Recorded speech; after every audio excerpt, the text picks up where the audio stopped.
The edge of your straw sandal has frayed, and a single strand of fiber is soaring into the skin between your toes.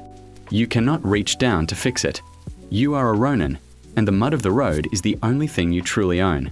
You stand outside the gate of a village that smells of wet thatch and desperation.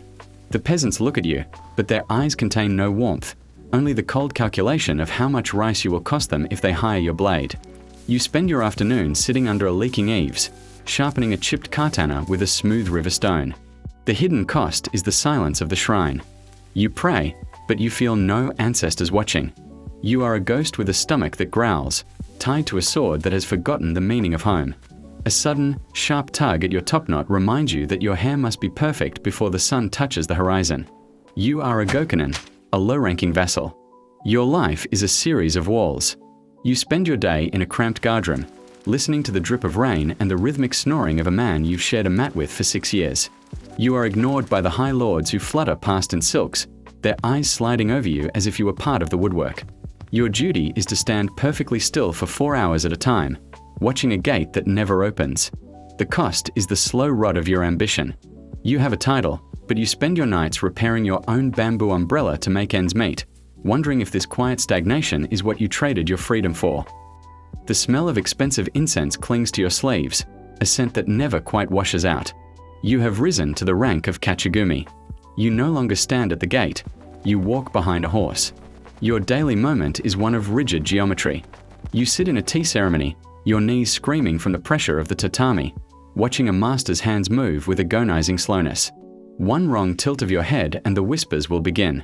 The younger soldiers look at you with a mixture of envy and fear, careful to bow at the exact angle required by your house. The hidden cost is the mask. You can no longer laugh loudly or show a moment of fatigue. You are a curated image of a man, terrified that a single genuine emotion will shatter your standing in the Lord's court. Your shoulder aches from the weight of the lacquered armor, the silk cords biting into your skin as you sit atop a stallion. You are a Hadamoto, a bannerman of the inner circle. Your day is spent in the presence of the great lord, but you never look him in the eye. You spend hours reviewing maps of rice yields and mountain passes, your eyes burning under the light of a dying candle.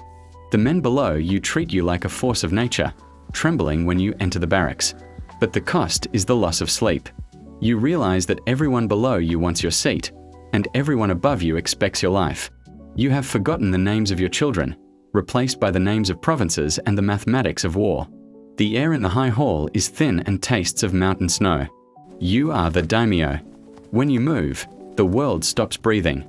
Your daily ritual is a walk through your private garden, a place of perfect beauty where every stone has been placed according to your whim. Yet, you do not look at the flowers. You look at the shadows behind the paper screens. Your own brothers treat you with a reverence that feels like a burial. They do not speak, they recite scripts.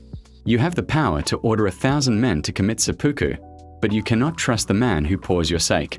The cost is the death of your humanity. You are no longer a person, you are a fortress. You have become the very walls you once guarded. Finally, you sit alone in a room that feels vast enough to swallow the sun. You are the shogun. The floorboards beneath you do not creak. They are polished to a mirror shine that reflects your own tired face. The silence is absolute. You hold the seal of the emperor in your hand, a small piece of carved jade that weighs more than a mountain. Outside, an empire moves at your command, but inside this room, there is no one. You do not feel like a conqueror. You feel like a relic. You slowly reach out and pick up a small, wooden spinning top left behind by a servant's child. You set it on the silk mat and watch it spin. It wobbles, loses its center, and eventually falls over on its side. You watch it for a long time, the only sound in the palace being your own slow, shallow breath. You do not pick it up. You just sit in the dark, waiting for the candles to burn out.